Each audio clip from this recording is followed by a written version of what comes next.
जय श्री राधे, जय श्री कृष्ण। मंदिर श्री बंसी वाले महात्मा यूट्यूब चैनल अम्बाला शहर की ओर से हम आप सभी भक्तों का हार्दिक अभिनंदन करते हैं। आज हम आपको सुनाने जा रहे हैं श्रीमद् भागवत महापुराण के अंतर्गत श्रीमद् भागवत महात्म्य के 5वें अध्याय की परम पावन कथा।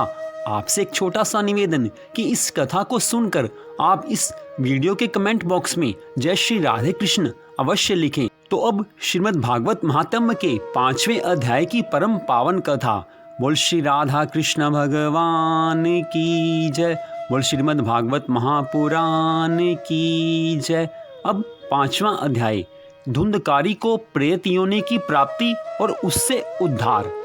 सूत जी कहते हैं, हे शौनक जी, पिता के वन चले जाने पर एक दिन धुंधकारी ने अपनी माता को बहुत पीटा और कहा, बता धन कहाँ रखा है, नहीं तो अभी जलती हुई लकड़ी से तुझे पीटूंगा।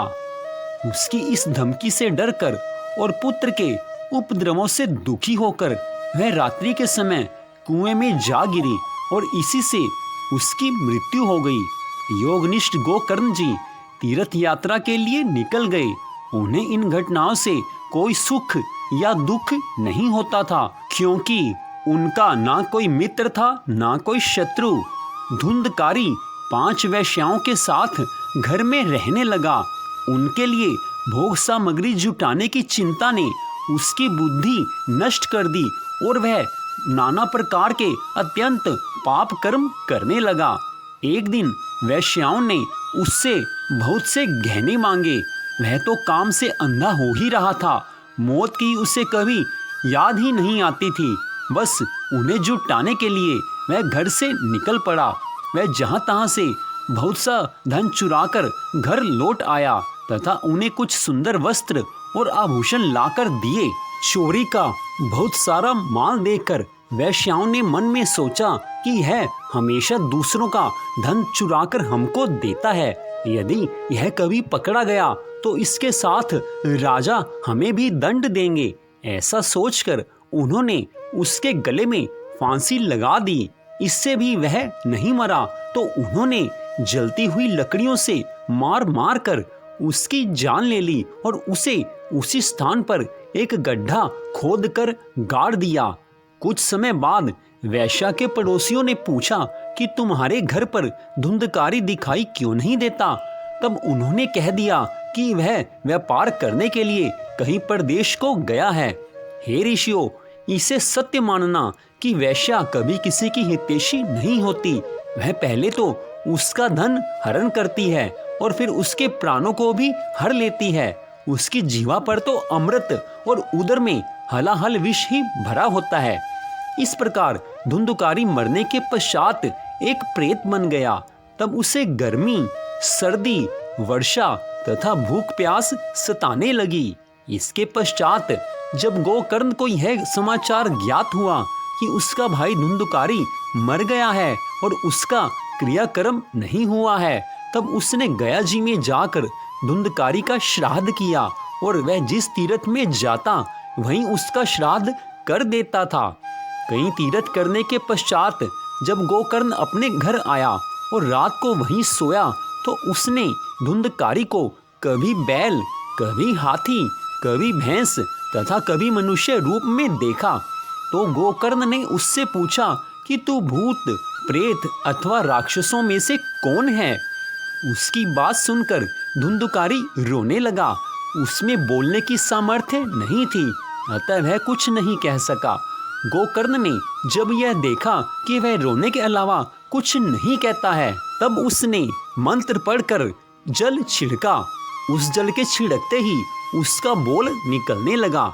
तब उसने कहा, हे गोकर्ण, मैं तुम्हारा भाई धुंधकारी हूँ। मुझे वैश्या ने फांसी लगाकर मार डाला था। इससे मुझे खाने पीने को भी कुछ नहीं मिलता है। मैं केवल वायु ग्रहण करके ही जीवित रहता हूँ।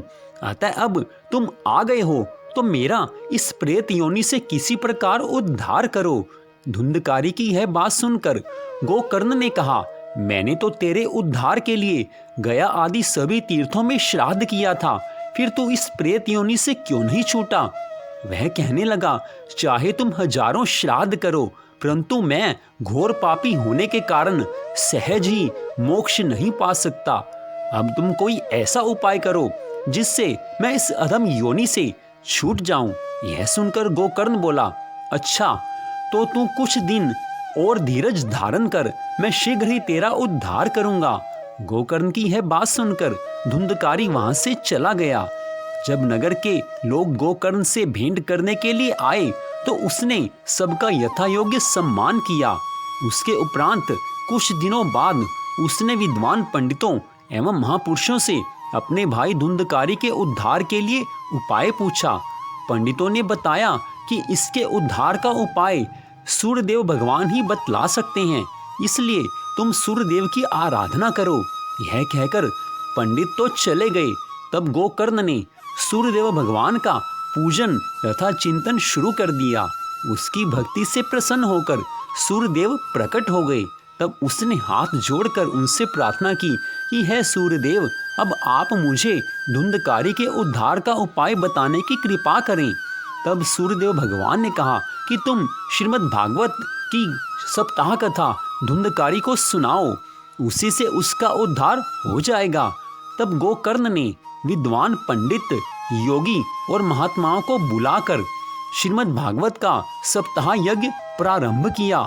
उस कथा को सुनने के लिए बहुत से नगर निवासी भी आए और धुंधकारी भी आकर एक 7 गांठ वाले बांस के ऊपर बैठकर उस कथा को सुनने लगा। जब प्रथम दिन की कथा संध्या के समय समाप्त हुई और सुनने वाले उठ उठ कर घर जाने लगे, उस समय जिस बांस पर धुंधकारी बैठा था उसकी पहली गांठ फट गई। दूसरे दिन कथा की समाप्ति पर दूसरी गांठ फट गई। इसी प्रकार 7 दिन में बांस की 7 गांठें चटक गई। तब उस सप्ताह पारायण के सुनने से धुंधकारी ने दिव्य रूप धारण किया। उस समय उसका चतुर्भुज रूप विष्णु भगवान जैसा प्रतीत हो रहा था। वह पीतांबर पहने हुए गोकर्ण के पास आया और उसे नमस्कार करके बोला, हे भ्राता, आपने मुझे घोर पाप से छुड़ाकर मेरा उद्धार किया है। श्रीमद् भागवत की कथा के अलावा अन्य कोई उपाय मुझे इस अधम योनि से छुड़ाने वाला नहीं था। जो प्राणी श्रीमद् भागवत कथा रूपी इस अमृत रस का पान करेंगे, जो इसे श्रद्धा से सुनेंगे, वह अवश्य ही भवसागर से पार हो जाएंगे। धुंधकारी गोकर्ण से यह कह ही रहा था कि उसी समय वैकुंठ से एक सुंदर विमान आया और धुंधकारी उस विमान पर बैठकर वैकुंठ लोक को चला गया। हे मुनियों, इसके पश्चात सब उपस्थित विद्वानों और ऋषि मुनियों ने गोकर्ण से पूछा, हे महाराज, श्रीमद् भागवत की सप्ताह कथा तो हम सभी ने सुनी है, फिर वैकुंठ से विमान केवल धुंधकारी को ही लेने क्यों आया? वह तो वैकुंठ लोक को चला गया और हम लोग यहीं रह गए, इसका क्या कारण है?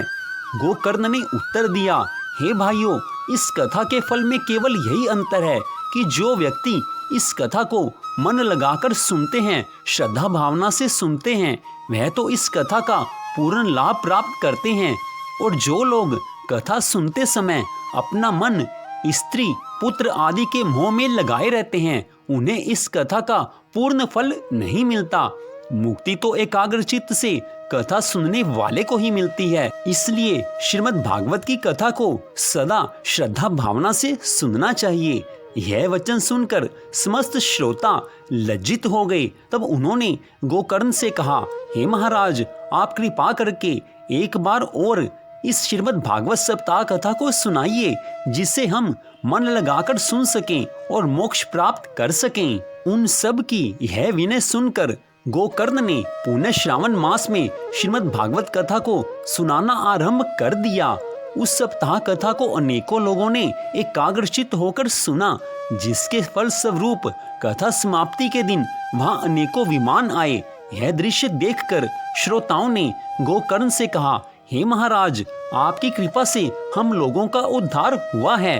कथा समाप्त होने पर भगवान ने वहां आकर साक्षात दर्शन दिए और वे गोकर्ण को अपने साथ विमान पर बैठाकर गोलोक धाम को ले गए। फिर अन्य सब श्रोतागण भी विमानों पर बैठकर भगवान के वैकुंठ लोक को चले गए। हे ऋषियों, जिस स्थान पर सूर्य एवं चंद्रमा भी नहीं पहुंच सकते, मनुष्य इस श्रीमद् भागवत की कथा के प्रताप से उन स्थानों पर भी पहुंच जाता है।